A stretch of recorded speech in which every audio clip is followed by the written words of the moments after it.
जय श्री कृष्ण। राधे राधे। आइए सुनते हैं परशुराम जयंती की कथा, पूजा विधि एवं महत्व। हिंदी पंचांग के अनुसार हर वर्ष वैशाख माह में शुक्ल पक्ष की तृतीया को परशुराम जयंती मनाई जाती है। इस दिन अक्षय तृतीया भी है।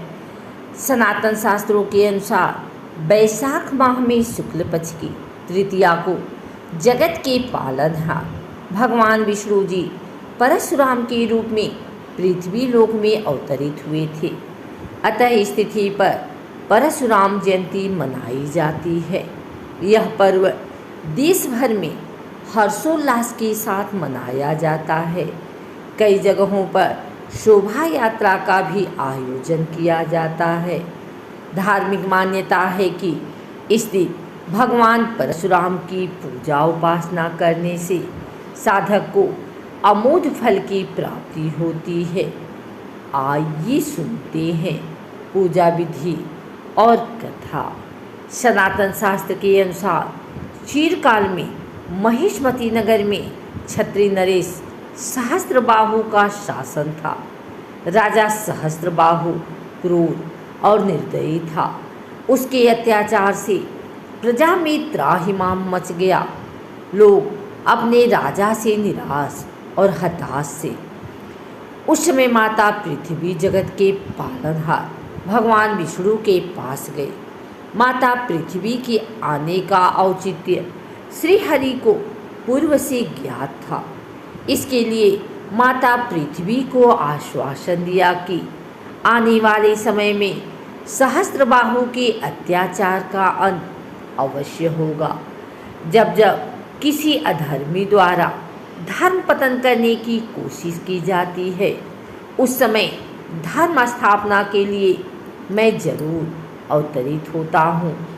आगे उन्होंने कहा, हे देवी, मैं महर्षि जमदग्नि के घर पुत्र रूप में अवतार लेकर सहस्त्रबाहु का वध करूँगा। आगे चलकर वैशाख माह में शुक्ल पक्ष की तृतीया को जगत के पालनहार विष्णु जी परशुराम रूप में अवतरित हुए। कालांतर में परशुराम भगवान ने क्षत्रिय नरेश सहस्त्रबाहु का वध कर पृथ्वीवासियों को सहस्त्रबाहु के अत्याचार, भय और आतंक से मुक्त किया। उस समय भगवान परशुराम के क्रोध को महर्षि ऋचिक ने शांत किया था। एक और कथा के अनुसार पिता के कहने पर परशुराम जी ने क्यों किया अपनी माँ और भाइयों का वध, आइए जानते हैं। परशुराम जी की जयंती वैशाख मास में शुक्ल पक्ष तृतीया को मनाई जाती है। इस पावन दिन को अक्षय तृतीया कहा जाता है। वैशाख मास के शुक्ल पक्ष की तृतीया पर भगवान विष्णु के अवतार परशुराम का जन्म हुआ था। भगवान परशुराम भार्गव वंश में जन्मे भगवान विष्णु के छठे अवतार हैं। उनका जन्म त्रेता युग में हुआ था। माना जाता है कि इस दिन किया गया दान पुण्य कभी क्षय नहीं होता। अक्षय तृतीया के दिन जन्म लेने के कारण ही भगवान परशुराम की शक्ति भी अक्षय थी।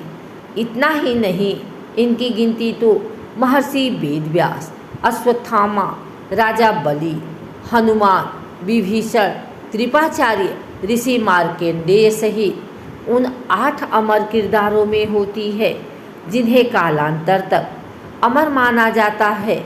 उनके पिता का नाम जमदग्नि और माता का नाम रेणुका था।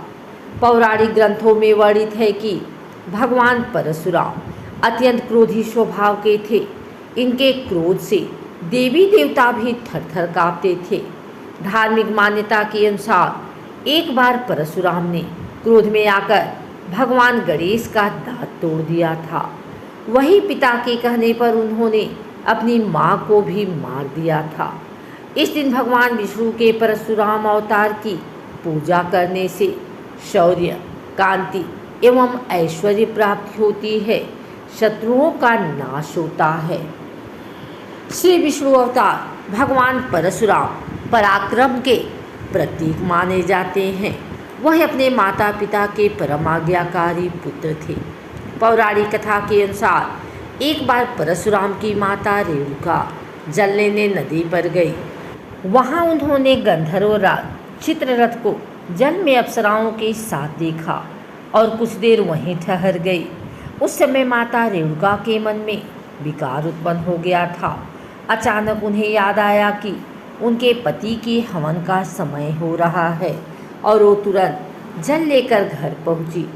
जमदग्नि ऋषि ने अपने तपोबल से अपनी पत्नी का मानसिक व्यभिचार जान लिया। उन्होंने परशुराम से बड़े अपने 3 पुत्रों को आज्ञा दी कि वो अपनी माता का वध कर दें, लेकिन किसी ने भी इससे पाप समझकर अपने पिता की बात नहीं मानी।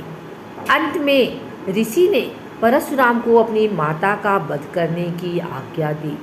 साथ ही उन्होंने कहा कि अपने भाइयों का भी वध कर दो, क्योंकि इन्होंने मेरी आज्ञा का पालन नहीं किया।